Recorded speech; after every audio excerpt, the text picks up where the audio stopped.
अस्सलाम वालेकुम। पाकिस्तान तहरीक-ए-इंसाफ की हुकूमत और इसकी परफॉर्मेंस, बड़ी जो मिनिस्ट्रीज़ हैं उसके ऊपर तनकीद यह है कि जिस काम के लिए इमरान खान 2014 के धरने से लेकर नारा मारना शुरू हुए थे कि PMLN और पाकिस्तान पीपल्स पार्टी की ख़राब कारकर्दगी की बुनियाद के ऊपर पाकिस्तान की हालत है जो आज हमें लोगों को ये ज़िंदगी मुश्किल इतनी उसका सामना करना पड़ रहा है।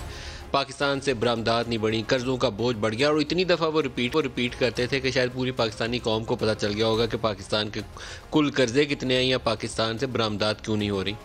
लेकिन पाकिस्तान तहरीक इंसाफ की जो अपनी हुकूमत है उसकी कारकर्दगी के लिए एक प्राइम मिनिस्टर ने सवाल जवाब किया। पहले मैं एक वो शॉर्ट सुनाता हूँ, फिर कुछ नंबर्स मोटे मोटे एक दो आपको बताना चाहूँगा।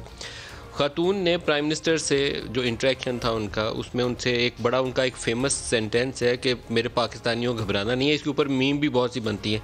कोई भी मुश्किल पड़ रही हो ना, कोई मैच आ रहा हो, कोई कुछ गड़बड़ हो रही हो, तो नीचे वो लिखा आ जाता है मेरे पाकिस्तानियों घबराना नहीं है। तो खातून ने सवाल किया उनसे, पहले सुन ले वो क्या कि महंगाई जो है वो दिन ब दिन बढ़ती जा रही है और गुजारा मुश्किल हो रहा है।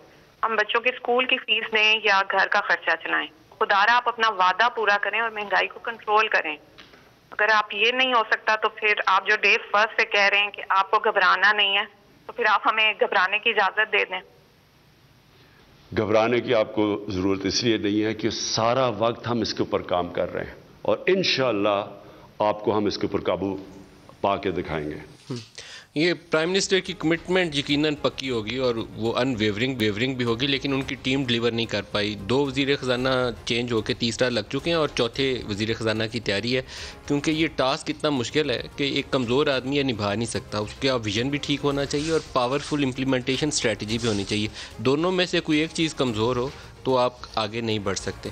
प्राइम मिनिस्टर ने सबसे बड़ा जो इल्ज़ाम पिछली हुकूमतों पे लगाया था कि 30,000 अरब रुपए का कर्ज़ों का बोझ डाल के पाकिस्तान के ऊपर चल गया। 30,000 इतना बड़ी रकम है कि पाकिस्तान जैसा गरीब मुल्क जो है अफोर्ड भी नहीं कर सकता कि हम कैसे देंगे।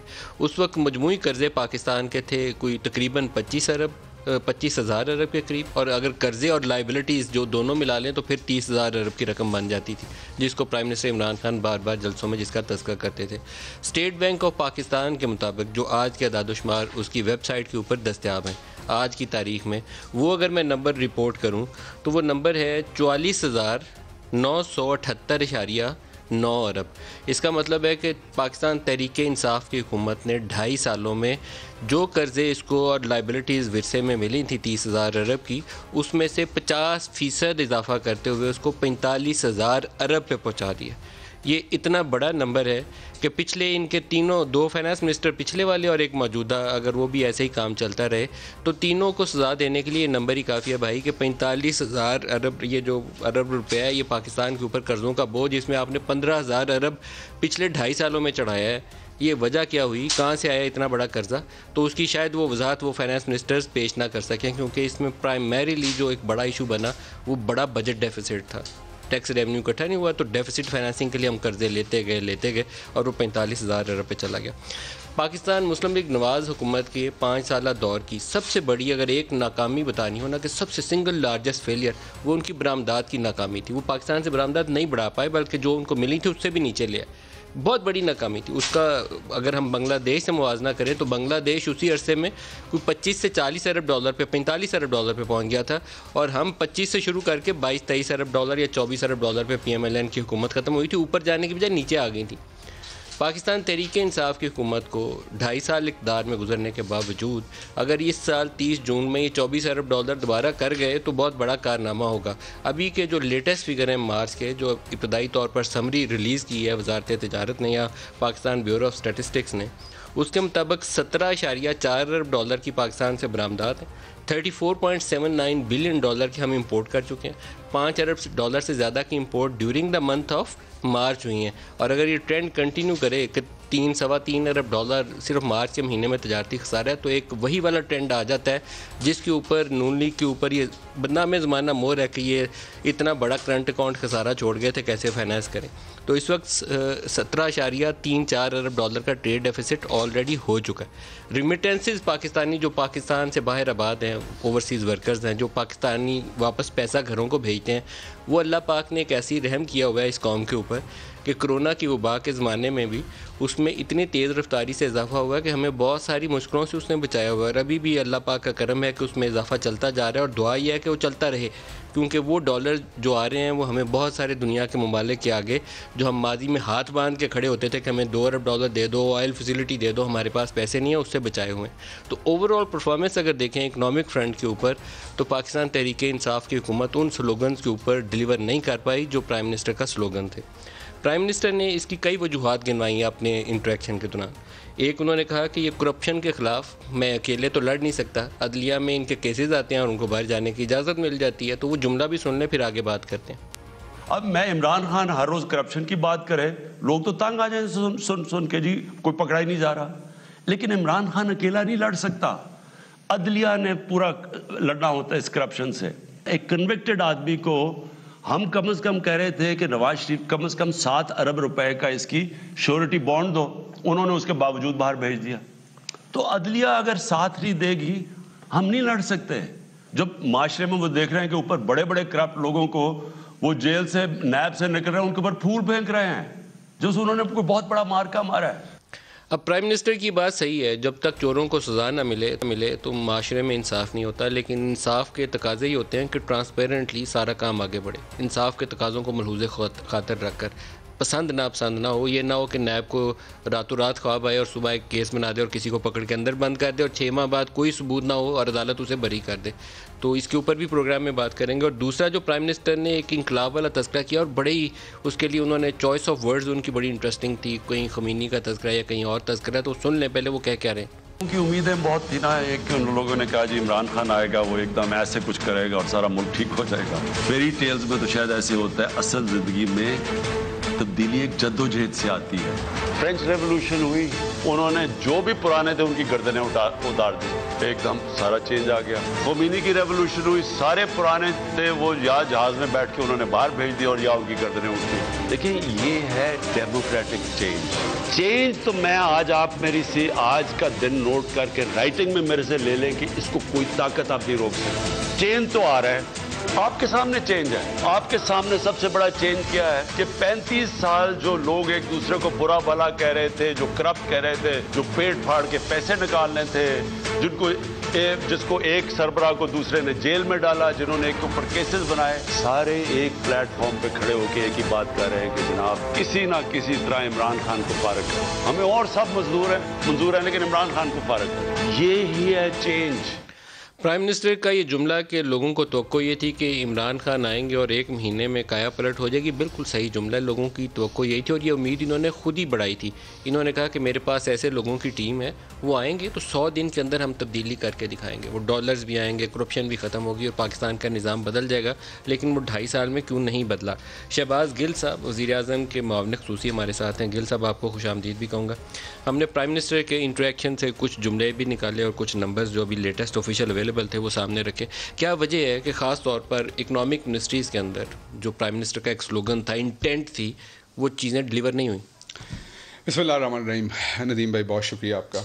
देखिए, कुछ चीज़ें नदीम भाई ऐसा है कि जब भी किसी भी शख्स का हिसाब किताब लिया जाता है तो हम ये देखते हैं कि उसे कोई भी चीज़ कहाँ पे मिली। आपने वो देखा होगा, एक 4 प्लेयर होते हैं जो रेस खेलते हैं और आपने अगले को देना और उसने भागना है। तो जो आखिरी लैप में भागता है, आपने देखना है कि वो पीछे से कितनी हार लेके आया है। तो जब पाकिस्तान हमें मिला, मैं चंद आपके सामने नंबर रखता हूँ तो आपको तकाबली जायज़े में समझ आ जाएगी कि हुआ क्या। और उसके बाद मैं हमारी हुकूमत की परफॉर्मेंस पे बात करूँगा, अपोजिशन पे ज़्यादा बात नहीं करूँगा। अपोजिशन ने अपने मुस्लिम लीग नून ने अपने 5 सालों में इंटरेस्ट की मद में, सूद की मद में 3000 अरब रुपए पे किए। हमारी हुकूमत ने अभी तक इनका जो पिछला लिया हुआ कर्जा है, क्योंकि सूद उन्हीं पे होना, वो मैच्योर हुआ है, 6200 अरब इंटरेस्ट पे किया। मुस्लिम लीग नून ने अपने इसी टाइम में, जितना टाइम हमारा है, उसमें 20,000 अरब का कर्जा वापस किया। उसमें सूद भी शामिल है, उसमें असल भी शामिल है। हमने इसी टाइम पीरियड में, मुस्लिम लीग नून का जितना ज़माना था उतने ज़माने में, हमने 35,000 अरब रुपए का कर्जा वापस किया। तो भाई कर्जे बढ़ क्यों गए? तकरीबन दुगना कर्जा ऑलमोस्ट। इन्होंने 20,000, हमने 35,000। एक गलत बयानी इसमें है जो इस्लाह करनी चाहिए। और वो इंटरेस्ट रेट्स जो होते हैं ना, स्टेट बैंक ऑफ पाकिस्तान ने आपको फंसवाने में और मरवाने में अहम रोल अदा किया था। वो उन्होंने इंटरेस्ट रेट रखा हुआ था 6-7% पे। हमारे ये जो मौजूदा गवर्नर साहब हैं, ये नई इकनॉमिक्स पढ़ के आए थे। कोविड के ज़माने में पूरी दुनिया ज़ीरो पे जा रही थी, ये 13.25% पे ले गए। उसने हमारा बजट भी तबाह किया, और ये जो इंटरेस्ट पेमेंट का बर्डन आपने बताया, आप उसकी सजा पा रहे हैं। इसकी दो जहतें हैं। देखिए, आप भी माशाल्लाह पढ़े लिखे हैं, आपको पता है कि जो इकोनॉमिक मॉडल्स होते हैं या इवन हेल्थ साइंसेज, आप एक डॉक्टर के पास जाते हैं, वो उसकी इंटायरली डिफरेंट उसका प्रोसीजर होगा, उसकी अप्रोच होगी उस चीज़ को। एक दूसरे इकोनॉमिस्ट के पास जाते हैं, वो बिल्कुल डिफरेंट अप्रोच लेगा उसकी। तो इसमें दोनों की नीयत बुरी नहीं होती, दोनों अपने अपने तरीके से। पाकिस्तान के साथ जो हो चुका था, पाकिस्तान जहाँ पे खड़ा था, उसमें उस टाइम आपको एक टाइट फिस्कल पॉलिसी की, एक रिस्ट्रिक्टिव फिस्कल पॉलिसी की, कंजर्वेटिव फिस्कल पॉलिसी की ज़रूरत थी, क्योंकि हम दिवालिया होने के करीब थे। लेकिन उसके बदले में अब आप देखें क्या हो रहा है। ये मैं नहीं कह रहा, ये दी न्यूज़ की स्टोरी है। रुपी जो है rises as world's best performance this year. इस साल पूरे में रुपए ने पूरी दुनिया में डॉलर के मुकाबले में सबसे बेहतर करेंसी रही। उसके साथ साथ देखें, आपने अभी खुद फरमाया कि PMLN का जो सबसे बड़ा कसूर है वो कि 25 अरब से एक्सपोर्ट जो है वो 20 अरब बड़ी नाकामी। आप ये देखिए, Pakistan exports hits 10-year high in March. ये भी मैं नहीं कह रहा, ये अगेन एक अखबार कह रहा है, एक जर्नलिस्ट अपनी स्टोरी कर रहा है। ये आप ही के पिछले साल से तो मुआवजना इसका हम करके बताते हैं कि उससे बढ़ गई, क्योंकि पिछले साल आप बहुत ज़्यादा गिरा चुके थे। नहीं, लेकिन अभी अगर आप टेक्सटाइल की देखें तो आप देखें कि अल्लाह करे जारी रहे। किस तरह हमारी 100% मैं तो साथ दुआएं मांग रहा हूँ। अच्छा, ये देखिए, पाकिस्तान रेमिटेंसेस, ये किसी सालों से सक्सेस स्टोरी, ये पाकिस्तान रेमिटेंसेस जो है वो ऑल टाइम हिट हम हाई कर, अल्लाह करेगा ये जारी रहेंगी। अच्छा, FBR की कलेक्शन अगेन अल्लाह का शुक्र है, कोविड के अंदर हम अभी भी वर्स कोविड के अंदर, आप देखिए तीसरी लहर कितनी खतरनाक है, उसके बावजूद हाईएस्ट हम अपना टैक्स कलेक्ट। ये भी फेलियर है आपका, 3 सालों में आप परफॉर्म नहीं कर सकते टैक्स साइड के ऊपर। ये जियो टीवी की स्टोरी है, वो कह रहे हैं 10 साल बाद मुल्की बरामदात मुसलसल 6 माह $2 अरब से जायद रही। मैंने 10 साल के बाद पढ़ के बताया कि आपके 9 माह में 17.3 अरब डॉलर की बरामदात। मैं सिर्फ आम शहरी के लिए मैं सिर्फ ये बता रहा हूँ। ये फिर ट्रिब्यून बिजनेस की स्टोरी है कि सीमेंट में 44.39% जो है वो मार्च में इसमें एक्सपोर्ट भी हो रहा है, लोकली भी कंज्यूम हो रहा है। सीमेंट की प्रोडक्शन बढ़ रही है क्योंकि प्राइम मिनिस्टर के कंस्ट्रक्शन पैकेज हेल्प कर रहा है। अब मैं 3-4 चीजें आपके सामने और रख देता हूं जिससे आपको अंदाजा हो जाएगा। 2 डैम बने जो आज से आपको पता है। कौन से डैम बने? एक जो बन रहे आपका दयामर बादशाह डैम के ऊपर काम हो रहा है, आपके दूसरे डैम पे भी काम होगा। 10 सालों से हो रहा है। मुशर्रफ ने पहले सबसे ऐलान किया था, आज तक काम ही हो रहा है। देखिए, ऐलान तो अभी जो रिवर रावी प्रोजेक्ट है ना, ये 1946 में कंसीव हुआ था। उसके बाद ये मुशर्रफ साहब ने 2002 में किया। उसके बाद इसका ऐलान किया शहबाज शरीफ साहब ने 2009 में, फिर 2011 में। लेकिन अब कर प्राइम मिनिस्टर इमरान खान रहा है, आके ऐलान कर देना और बात है, और इस चीज़ को पाया तकमील तक। 2 नहरें बन रही है, एक फवाद चौधरी साहब के उसमें, एक आपको पता है उधर पीछे साउथ की तरफ ऑलिव और 10 बिलियन ट्री का काम हो रहा है।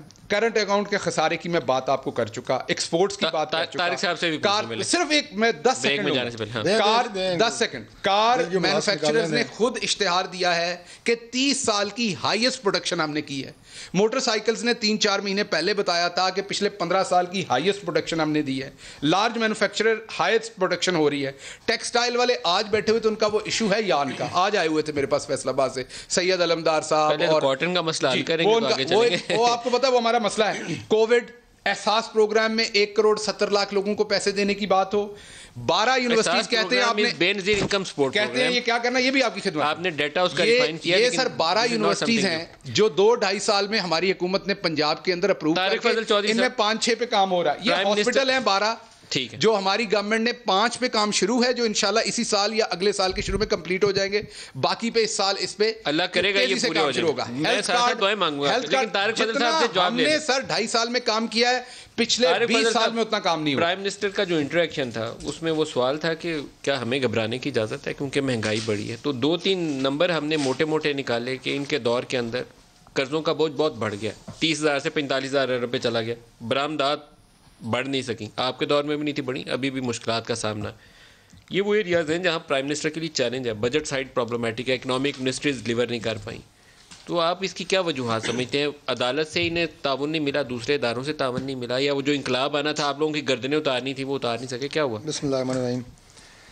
बहुत शुक्रिया मलिक साहब।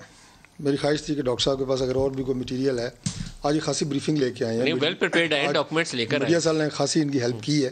अच्छी बात है, होनी चाहिए, हमारा भी था, आपको भी माशाल्लाह अच्छी फाइल भर के आपको दी है, पर अल्लाह करे कि उसमें से कोई एक बात भी सच हो। मेरे बादशाह डैम शैम की सारी पेमेंट हमारे दौर की हुई है। ये बातें खैर टेक्निकल चीज़ें हैं। और दूसरी बात ये है कि ये जो डॉक्टर साहब ने कहा 2 डैम बन गए, मैं वाकई हैरान हुआ। मैंने कहा हो सकता है जामिर बादशाह डैम बन रहे हैं, सबको पता है उन पे काम शुरू हो गया। डैम आप किसको कह रहे हैं ये इनसे पूछें। ये वो डैम नहीं है जो मैं और आप समझ रहे हैं। ये जामिर बादशाह वगैरह की शुरू कहाँ से हुआ, बिल्कुल आपने सही कहा। लैंड एक्विजिशन सारी हमारे दौर में मुकम्मल हुई, सारी पेमेंट्स हुई। बहरहाल ये अगर हम नीटी ग्रिटी उसमें जाएंगे ना तो वो बात रह जाएगी। इकोनॉमिक मिनिस्ट्री जो मैं करना चाह रहा हूँ, देखें मलिक साहब, जो मैशत होती है ना उसके ऊपर आप हमारे मुआशियात 2 बिठाएँ तो फिर ये सारी गुफ्तगू होती है जो अभी हो रही है। 3-4 चीज़ों पे आपने डॉक्टर साहब को रोका भी और तसीह भी फरमाई। सबसे पहले तो मैं इस पर बात करूँगा कि बुनियादी तौर पर एक आम जो पाकिस्तानी है जिसकी तादाद मैं कहूँगा कि 80% है, उसके लिए मैशत जो है वो डॉक्टर साहब अगर मैं मेहरबानी फरमाएँ तो ये बताएँ कि तंदूर पे रोटी सस्ती हुई है, आटा सस्ता हुआ है, दालें सस्ती हुई हैं, सब्ज़ी सस्ती हुई है, पेट्रोल डीजल, सबसे बड़ी बात गैस और बिजली, उससे बड़ी बात दवाइयाँ जो कि 500% महंगी हुई हैं। किसने की हैं, कैसे की हैं, ये भी सबको पता है। ये वो बुनियादी सवाल है जो 80% पाकिस्तानी पूछते हैं, जिनसे मुतासर हैं। अच्छा, छापा हुआ है NA-249 में कि दाल इतने की, घी इतने का, कीमतों का तकाबली जायज़ा उसमें है। लेकिन ये हुआ क्यों? ये मेरा तो सवाल ये है कि क्यों हुआ ये इतना। डॉक्टर साहब, जहाँ तक ताल्लुक है ना, मैंने शायद पहले भी आपके प्रोग्राम में एक दफ़ा मुख्तसर सी बात की थी कि हम डॉक्टर आप दोनों हैं, मैं डॉक्टर नहीं हूँ, कोई बात नहीं, डॉक्टर बन जाओ आप हमारे पहलू में, आपको भी हमने आप दोनों डॉक्टर आधा डाल दें। मेरा जो ताल्लुक है वो एक ज़मींदार घराने से है। देखें, ये जो प्रोडक्शन होती है ना, जैसे आप फसलों की प्रोडक्शन है, सब्जियां हैं, आपकी अजनास हैं, फल हैं, आज भी जो आपका बेसिक ग्रोअर है ना, जो किसान है, उसे वही रेट मिल रहा है जो आज से 5 साल पहले मिल रहा था। ये सारी मिसमैनेजमेंट है। जो पैसे दरमियान के लोग कमा रहे हैं, आज अगर सब्जी, फल और आपका बाकी गोश्त हो गया, कौन है दरमियान वाला वो बंदा जो घी में भी कमा रहा है, चीनी में, आटे में, सब्जी में, फल में, दाल में, हर चीज में पैसे कमाए जा रहे हैं। डॉक्टर साहब, मोटी सी बात कह रहा हूँ ना, निटी ग्रिटी में जाएंगे तो उसकी जरूरत भी नहीं है। ये बात होती है आपकी एडमिनिस्ट्रेशन की, डिस्ट्रिक्ट एडमिनिस्ट्रेशन है, उसके ऊपर आपकी तो फिर प्राइम मिनिस्टर का कसूर नहीं है, ये वो ऑफिशियल्स हैं जो आपके साथ काम कर रहे थे। फेडरल गवर्नमेंट होती है, ये सारे वो लोग होते हैं कि अगर विजिलेंटली काम करें तो ये प्राइसेस कंट्रोल होती हैं। और उसके बाद आज वो फिर ऑफिशियल सही काम नहीं कर रहे, इसलिए मसला आ रहा है। प्राइम मिनिस्टर का तो कसूर नहीं है इसमें, काम भी सही नहीं कर रहे, इंटरेस्ट भी नहीं है। जब आप लोगों को मुतमिन करेंगे, सारे आदादो शुमार जो डॉक्टर साहब दे रहे हैं, एक तो आपको क्लीन चिट दिया जिसमें प्राइम मिनिस्टर का कसूर नहीं है, डिस्ट्रिक्ट एडमिनिस्ट्रेशन जो है सही काम नहीं कर रही है। फेडरल गवर्नमेंट से लेके आपके असिस्टेंट कमिश्नर, मजिस्ट्रेट, इसमें प्राइम मिनिस्टर का क्या कसूर है अगर कोई डिप्टी कमिश्नर काम नहीं कर रहा? नहीं, इसका मतलब ये है कि चीफ मिनिस्टर का कसूर है। इसका मतलब ये है कि पूरी फौज अपना पूरा आपकी आपने तो पिट मरी है जो मुकामी यार पंजाब गवर्नमेंट को चेंज करो, आप नहीं कर रहे। एक वसीम अकरम बैठाए हुए हैं, वसीम अकरम प्लस आपके KPK में बैठे हुए हैं। ये सारी कहानियाँ को नई तो नहीं है, ये तो कर करके लोग अब पागल हो गए, मतलब बेबस हो गए हैं। लेकिन इन्होंने कहा कि हमने टस से मस नहीं होना, हमने ना चेंज करनी है ना हमने मानना है। देखें, वो आपने डॉक्टर की, ये माशाल्लाह PhD है, मैं MBBS हूँ। तशखीस जो होती है ना मलिक साहब, डॉक्टर का नाम तशखीस से बनता है।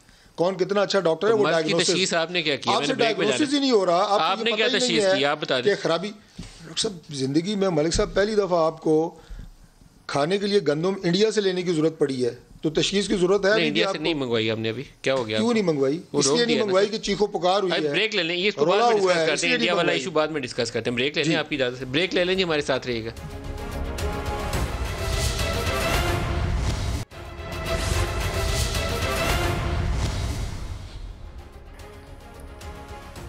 प्रोग्राम में दोबारा खुशामदीद कहते हैं। चीनी एक ऐसी प्रोडक्ट है जिसके ऊपर वज़ीर-ए-आज़म इस वक्त सबसे ज़्यादा बयानात देते हैं, लेकिन उनके बयानात और कोशिश के बावजूद कीमत उसकी 110-15 से नीचे नहीं आती। इकॉनमी के अंदर 2 तरीके होते हैं, एक इंतज़ामी मामला, आप बहुत पावरफुल डंडे के ज़ोर के ऊपर पूरे पाकिस्तान के अंदर निज़ाम जो है उसको काबू में कर लें और कीमतें कंट्रोल कर लें।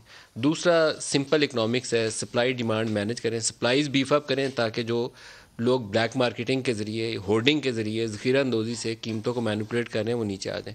दोनों काम नहीं हो सके। जहांगीर तरीन काफ़ी लाइमलाइट में, अदालतों में पेशियाँ लग रही हैं और इनकी पार्टी के अंदर बाकायदा 2 ग्रुप एक दूसरे के ख़िलाफ़ बरसरे पे कार नज़र आते हैं। सबसे ज़्यादा पोलिटिकल कमोडिटी अगर कहा जाए पाकिस्तान में तो शुगर है। शरीफ फैमिली की शुगर मिल्स, जरदारी साहब की, ओमनी ग्रुप वालों की 10-11 मिल्स, जहांगीर 3-5-6 मिल, खुसरो बख्तियार 4-5 मिल, ये पूरे जितने बड़े बड़े सियासी घराने हैं सब की शुगर मिल्स हैं। शहबाज गिल साहब, क्यों नहीं शुगर कंट्रोल हो सके? नदीम भाई देखिए, बड़ी आपने ये इम्पोर्टेंट सवाल किया। इसमें बजाय इसकी कि हम पर्सनालिटीज़ डिस्कस करें, इस मेन इशू को डिस्कस करने की ज़रूरत है। इस मेन इशू में ख़राबी अब से नहीं, 1960, अगर आप 1960-70 के ड्रामे देखें तो आपको नज़र आएगा उसमें भी मज़ाहिया ड्रामों में जो पीटीवी पे चला करते थे 1900 वो 50-50 का क्लिप चल रहा है जी। हाँ जी। अयूब खान की हुकूमत 4 आने की 8 आने की कीमत की वजह से चली गई थी, तो आप फिक्र करें इसके ऊपर। आपकी मैं यही आपकी खिदमत में अर्ज़ कर रहा हूँ कि ये 1960-1970 में भी शुगर के यहाँ पर यही मसले थे, कभी किसी ने डिसाइसिव एक्शन नहीं लिया। अलिफ नून का क्लिप है जी, अलिफ 50 कर रहा हूँ, अलिफ नून का क्लिप, अलिफ नून का 70s में आई थिंक। देखिए बात यह है कि ये पहली हुकूमत है जिसने ना कोई अपना देखा ना पराया देखा, इसके जो फंडामेंटल इश्यूज़ हैं उनके ऊपर एक डिसाइसिव एक्शन लिया है।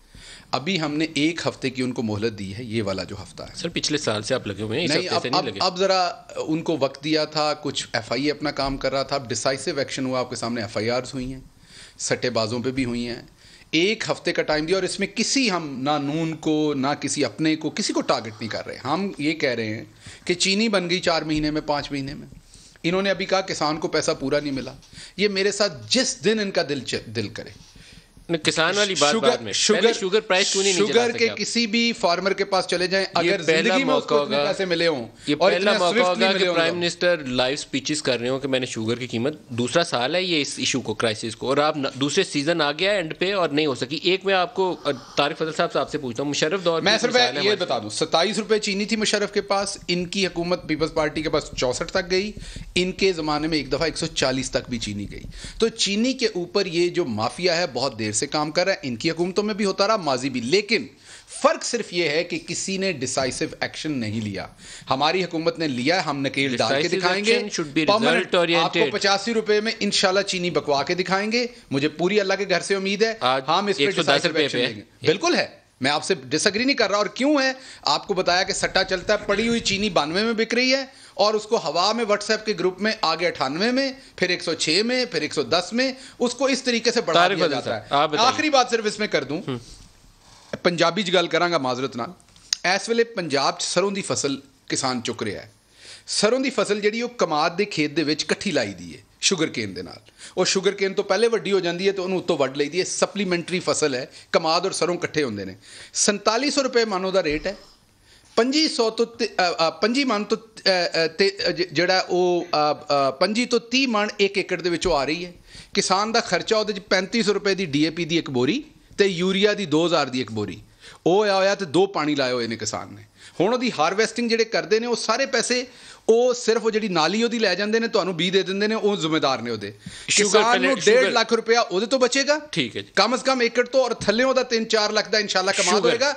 आखिरी बात भाईजान, आप डाटा देख लें, पाकिस्तान के सबसे ज्यादा ट्रैक्टर हमारी गवर्नमेंट में बिके, रूरल एरियाज में सबसे ज्यादा मोटरसाइकिल हमारी गवर्नमेंट में बिके, रूरल एरियाज में सबसे ज्यादा गाड़ियां हमारी गवर्नमेंट में रजिस्टर हो रही हैं।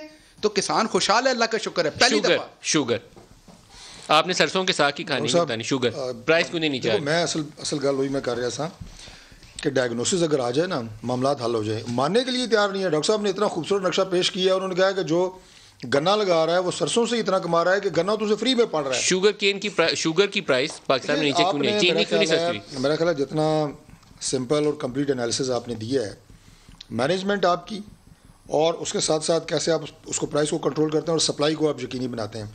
हमारे दौर में, अक्सरियत दौर में, हमारे दौर में जो कीमत रही वो 50 रुपये रही।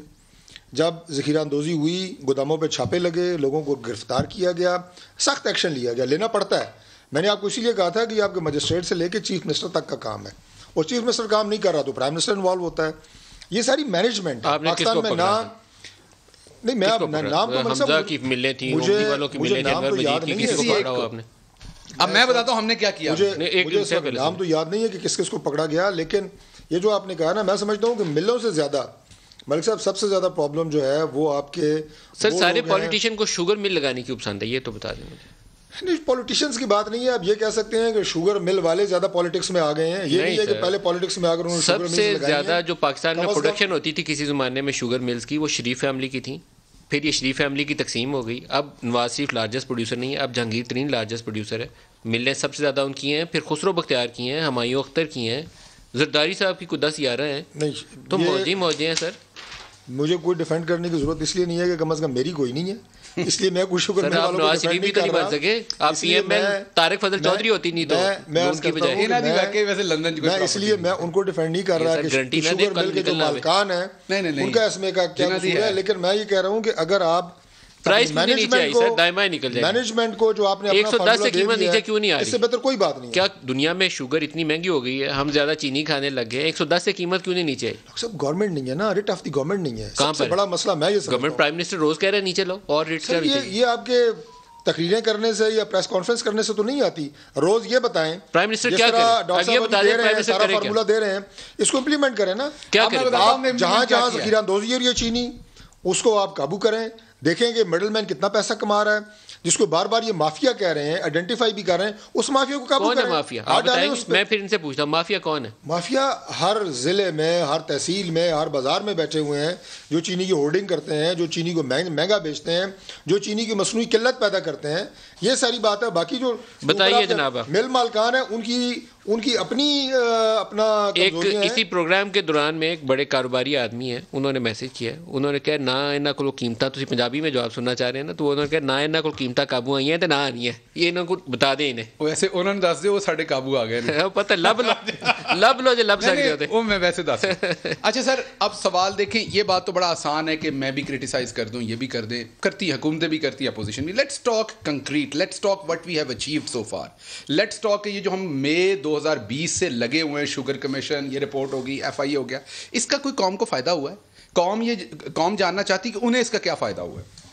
कौम को फायदा ये हुआ है कि इस दफा शुगर की प्रोडक्शन पिछली दफा से थोड़ी सी कम हुई है, बहुत माइनर लेकिन थोड़ी सी कम हुई, लेकिन उसके बावजूद 100% टैक्स ज्यादा कलेक्ट हुआ है। मैं ये नहीं कह रहा होगा, हो चुका है इस सीजन में। पहले जेब कट रही है, आप उस सवाल को एड्रेस नहीं कर रहे। डॉक्टर साहब से मिलों से टैक्स की बात कर रहा हूं, जो डायरेक्टली एक सेकंड जो डायरेक्ट मिलों से आपने रिसीव किया है 16 अरब मैनेजमेंट, वो तो पिछले साल का क्राइसिस था ना, अभी भी उसी क्राइसिस। सब सिर्फ एक सेकंड, मैं यही अर्ज कर रहा हूं, मैनेजमेंट की बात है, ये बड़ी इंपॉर्टेंट फिगर है। 16 अरब पिछले सीजन में हुआ, उससे पिछले उससे भी कम, इनकी हुकूमत में उससे भी कम, और इस दफा 30 से 31 अरब हो गया। आटा आपके काबू में नहीं है, 5 साल आटा मिलों वाले आपकी हुकूमत में बैठे हैं। भजन सिर्फ एक बात, 5 प्रोडक्शन में क्राइसिस है। कॉटन पाकिस्तान में 14 मिलियन नीचे चली गई, 5.5 मिलियन बेल पे आ गई है। मैं जवाब देता हूं, there is something fundamentally wrong. मैं आपसे एग्री करता हूं, यहां पर मैं आपसे एग्री करता हूं कि इस सब के साथ किया गया ओवर द इयर्स, लेकिन ये 400 अरब रुपए की टैक्स रीअसेसमेंट करके शुगर मिल माफिया के ऊपर डाली गई, जो वो पिछले 5 साल सिर्फ हम पीछे जा सकें, ज्यादा नहीं, जो इन्होंने छोड़ा हुआ था, जो उन्होंने चोरी किया हुआ था टैक्स, 400 अरब वो आएगा। अब आप मेरे से बेहतर जानते कि 400 अरब में कितने स्कूल अपग्रेड हो जाएंगे, कितने हॉस्पिटल। अब आपने कॉटन की बात की, ये जो तीनों बिजनेसमैन मैं अभी आपका जिक्र कर रहा था, सैयद अलमदार हो या दूसरे, वो अभी जो आए हुए थे, उनका मसला कॉटन है। लाहौर हाई कोर्ट ने फैसले दिए कि चौधरी शुगर मिल वहां नहीं जाएगी, वहां बिल्कुल खुसरो साहब की मिल भी है, वहां तरीन साहब की भी है, वहां पर शरीफ भी लेके गए अपनी मिल, लेकिन उन पे किसी अदालत ने, ना लेके जाते तो बेहतर था, लेकिन उन पे किसी अदालत ने ऑर्डर नहीं किया। इनको अदालत ने हुक्म दिया कि आपने नहीं लेके जानी इनकी हुकूमत। जस्टिस आयशा मलिक का बड़ा जबरदस्त ऑर्डर, लेकिन इन्होंने उसको मलियामेट किया क्योंकि इनको गरूर था उस टाइम अपनी पावर का। ये वहां मिलें लेके गए और इन्होंने कॉटन की तबाही फेर दी, और आज हमारा हालत ये कि आपके सामने हमारी बेल्स क्या है कि हम उसमें वैल्यू ऐड करके जो हम एक पैसा कमा सकते थे वो नहीं कमा पा रहे। ये तो हो गया इस तरफ। गंदम की आपकी क्या हुई, 5 साल इनकी हुकूमत में, कल इनके एक कल इनके एक मिल शिफ्ट करने से कॉटन की तबाही पूरे पाकिस्तान में फैल गई। सुन लो, कल एक मजे की बात है कि 2018 की तबाही आप करके गए हुए क्रॉप की, वीट की और शुगर केन, ये अभी तक दोबारा पैदा नहीं हो सकी 2 सालों में। 5 साल इन्होंने 3 साल का क्रॉप सीजन हो गया है, 5 साल इन्होंने कीमत नहीं बढ़ाई किसान के लिए वीट की, 5 साल इन्होंने। आपने रूरल इकोनॉमी भी देखी, वीट किधर है, शुगर किधर है, ये बताएं मुझे। कॉटन की पॉइंट इज कि जब आप किसान को पैसा नहीं देंगे, कल इनके एहसन इकबाल साहब ने, मेरा ख्याल वो जंगल पानी करने के लिए कहीं उतरे थे, तो उन्होंने वहां वो वीट की तस्वीर लगा दी कि जी ये उगल रहा है सोना मेरा मुल्क। तो ये सोना 5 साल नहीं उगलता था किसान, इन्होंने पैसा क्यों नहीं बढ़ाया गंदम का? 5 साल के लिए किसान को मार दिया इन्होंने। साहब की गुफ्तगू आप सुने ना शहबाज गिल साहब की, तो आपको ये वो कहते होता है ना, एक मुहावरा है कि रावी चैन ही चैन लिखता है। इसका पाकिस्तान में कोई मसला नहीं है, किसान भी खुश हैं, मिल वाले भी खुश हैं, ताजिर भी खुश हैं, अवाम भी खुश है। मुझे तो ये समझ नहीं आ रही कि आपको मुझे मसला क्या है, हम किस बात पे परेशान है? अगर इनके बेहतर है, आपने घबराना नहीं है। ये कायदे आज़म ने कहा था मुसलमान घबराया नहीं करता, ये मेरे कायद के अल्फाज घबराना नहीं है, ये अल्फाज मेरे कायद के हैं कि मुसलमान घबराया नहीं करता, ये मेरे कायद के लफ्ज हैं और मेरे लीडर इमरान खान के घबराना नहीं लड़ना है। कायदे आज़म का इस्तेमाल नाम जुमलों का हमें बड़ा सोच समझ के करना चाहिए। कायदे आज़म का कॉल बड़ा कॉल था कि मुसलमान मुश्किल में घबराया नहीं करता। तो ये मुश्किल जो मुकाबला करना है, जो हाल इस दौर में हुआ है और जो जिससे बड़ा मैं समझता हूँ कि मज़ा इस दौर में पैदा हुआ है कि घबराना नहीं है, और ये सारी बातें करने के बाद फिर ये कहते हैं कि घबराना नहीं है। जिस पे गुजर रही है उससे पूछें। सर एक 55 से 110 की चीनी हुई है, चीनी ना खाएं खुद ही सही हो जाएगी। नहीं क्यों ना खाएं, चीनी ना खाएं, दवाइयाँ आप इस्तेमाल ना करें, घर से बाहर ना निकलें, बिजली इस्तेमाल ना करें, बच्चों को स्कूल ना भेजें। एक कभी हमारे सामने एक और एपिसोड आया, वो था इंडिया से इंपोर्ट वाला, ये शहबाज साहब भी उसकी बात करना चाह रहे थे, आप भी करना चाह रहे थे, मैंने रोक दिया। इंडिया से ट्रेड करनी चाहिए, नॉर्मलाइज होना चाहिए, लेकिन हमारा एक कश्मीर के साथ इशू जुड़ा हुआ है जिसकी वजह से हम बहुत सारी चीज़ों पे आगे पीछे छलांगे मारते हैं, वो भी मारते हैं, हम भी मारते हैं। क्या इससे बेहतर तरीका नहीं? बंद कर दिए ना, क्या इससे बेहतर तरीका नहीं हो सकता? एक समरी हमने एक दिन इसी से अप्रूव करके अनाउंस की कि हम शुगर इंपोर्ट करेंगे और कॉटन इंपोर्ट करेंगे, अगले दिन का नहीं करेंगे। वो जो समरी उन्होंने अप्रूव की थी, वैसे तो उसकी वजाहत डॉक्टर साहब करेंगे क्योंकि ज़ाहिर उनके मामले खसूसी भी हैं। हमें ये बताया गया कि वो वज़ीर आज़म ने बहैसियत वज़ीर तिजारत वो समरी अप्रूव की थी, मंजूरी दी थी, और जब उन्होंने कैब पहनी वज़ीर आज़म की एज प्राइम मिनिस्टर, उन्होंने वो समरी रिजेक्ट कर दी। तो सही किया नहीं? तो ये मतलब एक बड़ी सिंपल सी वजाहत थी। मैं उसका जवाब मेरी समझ में तो नहीं आई। नहीं मैं उसका जवाब, साहब ने जो समरी भेजी होगी लाजमी नहीं उन्होंने पढ़ी, उन्होंने कुकी मार के फॉरवर्ड कर दी। मैं सेम बंदा इन दिस कैपेसिटी से डिसअप्रूव करता हूं। वैसे आपस में एक जुमला में ये तो आप उनका मजाक उड़ा रहे हैं, लेकिन मैं मजाक नहीं उड़ा रहा, ये इनके लोगों ने कहा, उनका मोमिन खसूसी क्या नाम है जी उनका, डॉक्टर साहब रज़ाक दाऊद, सॉरी उनका नाम भूल गया, वो टीवी पे आकर उन्होंने खुद ये कहा है। मैं इसका जवाब देता हूं जी। अब इसमें सिर्फ एक बात मैं अर्ज कर दूं कि चूंकि टॉपिक सेंसिटिव है, पाकिस्तानियों के जज्बात इंडिया के हवाले से बड़े वाज़ेह हैं। मैं कोई पॉलिटिकल बात नहीं करूंगा। ख़ास तौर पर कश्मीर के हवाले से खुद इसी गवर्नमेंट ने यह कहा था कि जब तक कश्मीर अपने वापस उस स्टेटस पे नहीं जाता जो उसके हुकूक गसब किए हैं इंडिया ने, उस वक्त तक ना कोई बातचीत होगी ना ट्रेड, तो सवाल ही पैदा नहीं होता। ये तो तीसरे चौथे नंबर की बात है। तो उस हवाले से ये शदीद हैरत की बात थी, ये शदीद दुख और सदमे की बात थी पूरी कौम के लिए कि आपने दोस्ती के ताल्लुकात इतने बढ़ा लिए हैं। ब्रेक ले लेंगे, हमारे साथ रहिएगा।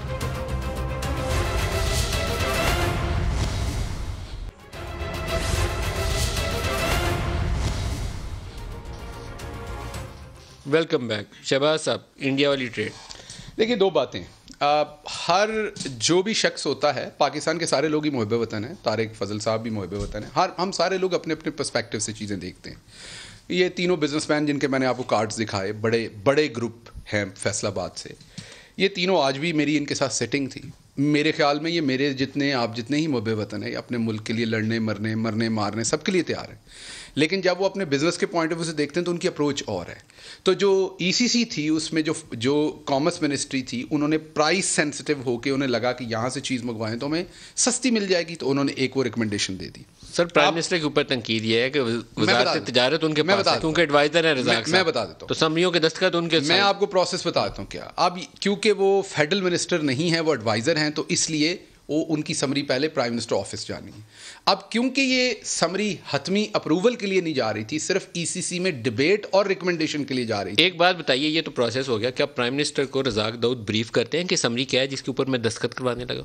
नहीं, मैं दोबारा बता रहा हूँ, मैं यही आपको बताने लगा था कि इस समरी को प्राइम मिनिस्टर के उस तरीके से सिग्नेचर्स की ज़रूरत नहीं थी, ये प्राइम मिनिस्टर के ऑफिस से फॉरवर्ड होनी थी। उसमें प्राइम मिनिस्टर ने उसका वो स्क्रीनशॉट्स देखिए, मीडिया पे दस्तयाब। जी बिल्कुल है, मैं यही क्योंकि मैं सारा दिन मेरा ये काम है।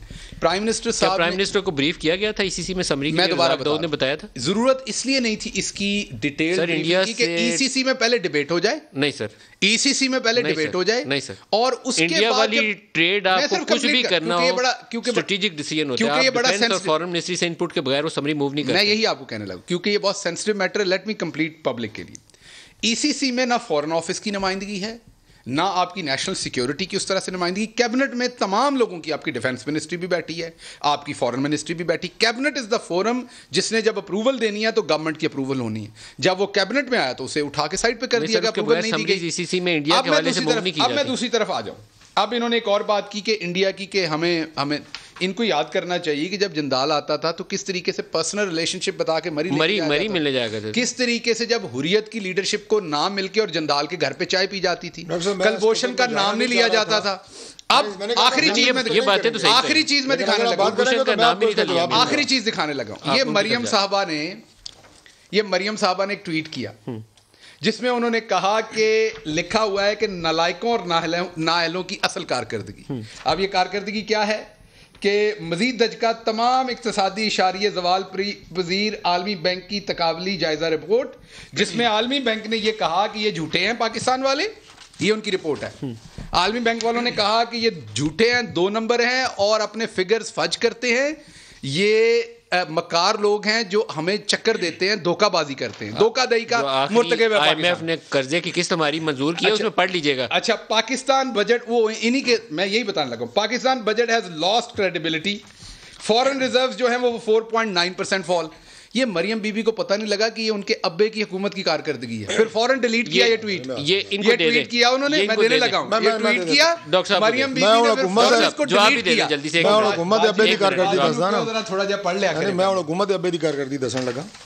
गुजारिश ये है कि हमारे दौर में अगर हमने कहा कि डॉक्टर साहब थोड़ा अपने घर में सदा कर लिए, गद्दार ने, तुझे क्या गद्दार ने, आज किया जा रहा है अपने घर में सदा कर लिया, कोई गद्दार नहीं है। जिंदाल आ गया जी, मोदी आ गया जी, मोदी के यार हो गए जी, गद्दार हो गए जी, फलान हो गए जी।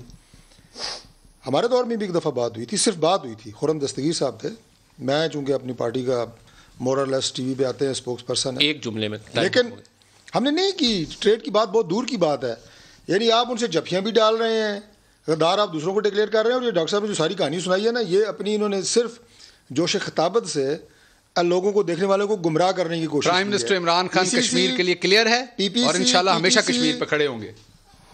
प्रोग्राम का वक्त बड़ा मुश्किल कौम ने खड़ा किया है। तारिक फजल चौधरी साहब और शहबाज गिल साहब, आप दोनों का बहुत शुक्रिया। आज के लिए इतना ही, इजाजत दीजिए, खुदा हाफिज।